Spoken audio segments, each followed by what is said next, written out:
जय श्री राम, जय बागेश्वर धाम, जय जय हनुमान। दोस्तों, क्या आपकी दीपक की बाती पूरी जल जाती है या फिर वह अधजली ही रह जाती है? और कहीं आपके दीपक की बाती पर फूल तो नहीं बनता है? और तो और दीपक की बाती पर फूल बन जाने का क्या मतलब होता है? तो क्या आप जानते हैं कि दीपक की बाती का पूरा जल जाना और बच जाना क्या संकेत देता है? कहीं आपके जीवन की सभी परेशानियों की जड़ आपके द्वारा जलाया हुआ दीपक तो नहीं है? कहीं आप पहले से जले हुए दीपक में तो बाती नहीं जलाते? और क्या आपकी पूजा का दीपक नया है या फिर पुराना? आखिर कितने सालों से वही दीपक इस्तेमाल कर रहे हैं आप? कहीं आपकी भी तो आदत नहीं है थोड़े समय बाद अपना दीपक बदल देने की? तो दोस्तों, आपको जानकर बहुत ही हैरानी होगी कि अपने पूजा घर में दीपक जलाते समय यदि आपने ये गलतियां कर दी तो आपको इसके दुष्परिणाम भुगतने ही पड़ेंगे। और दीपक की बाती का पूरा जल जाना या फिर बच जाना भी अलग अलग संकेत देता है, जो कि हम सब के लिए जानना बहुत ही जरूरी है। तो यही सब जानने के लिए आप हमारे साथ आखिर तक बने रहिएगा। तो दोस्तों, बहुत बहुत स्वागत है आप सभी का। आगे बढ़ने से पहले वीडियो को एक लाइक जरूर कर दीजिए, जिससे कि बागेश्वर धाम सरकार की कृपा सदा आप पर और आपके परिवार पर बनी रहे। और यदि संभव हो तो इस वीडियो को ज्यादा से ज्यादा अपने दोस्तों और रिश्तेदारों के साथ शेयर कर लें, ताकि उन्हें भी बागेश्वर धाम सरकार की कृपा प्राप्त हो सके। तो दोस्तों, जब हम पूजा करते हैं तब कभी कभी अचानक से हमारा दीपक बुझ जाता है, और कई बार ऐसा होता है कि पूजा करने के बाद हम भगवान के सामने दीपक को जला हुआ ही छोड़ देते हैं, और कुछ समय बाद वह दीपक खुद ब खुद बुझ जाता है और उसमें अधजली बाती और थोड़ा सा तेल बचा रह जाता है। और कभी कभी तो हमारा दीपक पूरा जल जाता है और उसमें फूल भी बन जाता है।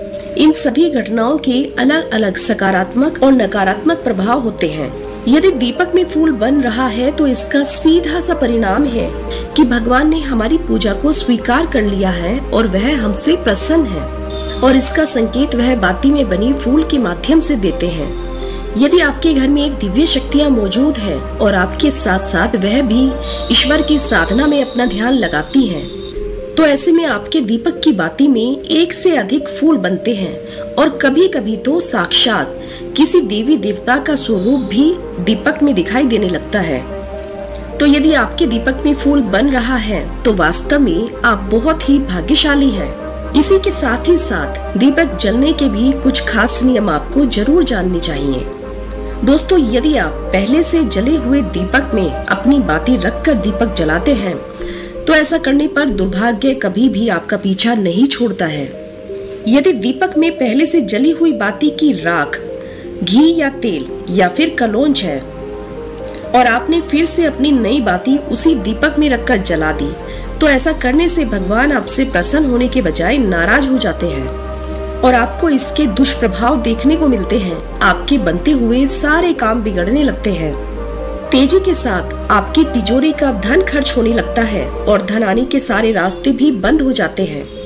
तो आप इस बात का ध्यान रखिएगा कि जब भी आप दीपक जलाएं, आप हमेशा साफ सुथरे दीपक का इस्तेमाल करें। दोस्तों, इसी के साथ ही साथ कुछ लोगों की यह भी आदत होती है कि वह कुछ समय बाद अपने दीपक को बदल देते हैं। तो इस पर गुरुजी का कहना है कि जिस दीपक में आप पूजा करते हैं उस दीपक को कभी भी मत बदलिए। आप उस दीपक को सिद्ध हो जाने दीजिए। जब कोई दीपक रोजाना भगवान के सामने जलता है तो धीरे धीरे समय के साथ ही साथ वह सिद्ध हो जाता है। भगवान की सकारात्मक ऊर्जा उस दीपक में आ जाती है, और जब भी आप वह दीपक जलाते हैं तो आपका तन और मन सकारात्मक और शुद्ध हो जाता है। तो आप हर रोज उस दीपक को साफ कीजिए और फिर उसमें बाती रखकर जलाएं। आप जितनी बार भी बाती जलाएं, उतनी बार उस दीपक को साफ करके बार बार उसी दीपक में बाती जलाएं। लेकिन यदि आप गलती से भी उस दीपक को बदलते हैं तो ऐसा करने पर आपकी तरक्की में रुकावट आ सकती है। तो ऐसे में गुरुजी का कहना है कि आप अपने दीपक को कभी भी मत बदलिए। लगातार 10 साल 20 साल उसी दीपक का इस्तेमाल करते रहिए, यानी उसी में दीपक जलाते रहिए। इससे आपका दीपक सिद्ध हो जाएगा और आप इसका चमत्कार अपने घर में भी देख सकते हैं।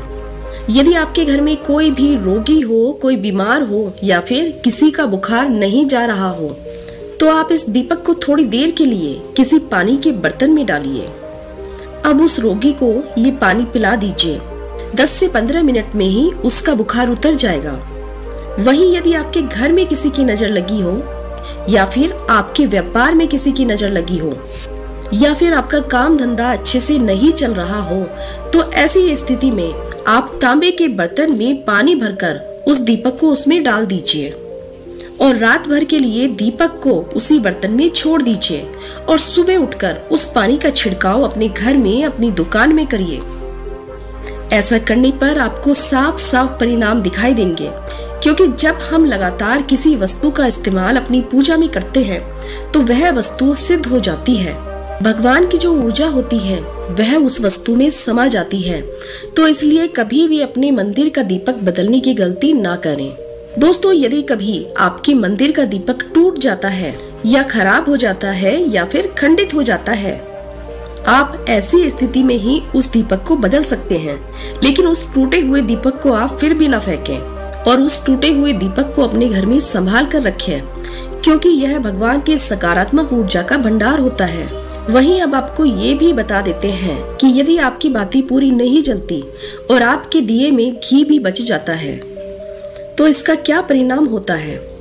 तो इसके लिए आप सबसे पहले यह देखिए कि आप किसी भी पेड़ पौधे की यदि पूजा कर रहे हैं और उस पूजा में जलाया हुआ दीपक पूरा नहीं जलता है या फिर उसमें घी बच जाता है, तो ऐसा होने पर आपके घर में बीमारियां अपना घर बना लेंगी और ये बीमारी कभी भी आपका पीछा नहीं छोड़ेंगी। तो इसलिए कभी भी जब आप पेड़ पौधे की पूजा करें या फिर मंदिर के आसपास भी यदि आप किसी पेड़ की पूजा करते हैं, तो आप इस बात का ध्यान रखिएगा कि उसकी बाती पूरी जले और उस दिए में घी ना बचे, क्योंकि यह आपकी सेहत से जुड़ा हुआ है। यदि दीपक पूरा जल जाएगा तो आपकी सेहत पर इसके सकारात्मक परिणाम देखने को मिलेंगे। वहीं यदि आपके घर के मंदिर में दीपक की बाती पूरी नहीं जलती है या फिर पूजा करते समय दीपक बार बार बुझ जाता है, तो इसका मतलब आपके घर में जरूर नकारात्मक ऊर्जा का वास है और यह आपकी पूजा में विघ्न डालने का काम करते हैं।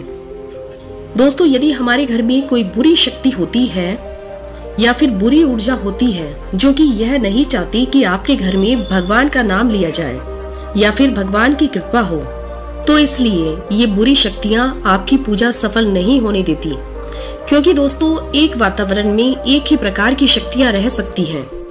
दोस्तों, यदि आपको गुरुजी के द्वारा दी गई ये जानकारी पसंद आई हो तो आप वीडियो को एक लाइक जरूर कीजिए और यदि अभी तक आपने चैनल को सब्सक्राइब नहीं किया है तो चैनल को जरूर सब्सक्राइब कीजिए और साथ ही साथ इस वीडियो को अपने दोस्तों और रिश्तेदारों के साथ भी जरूर शेयर करिए।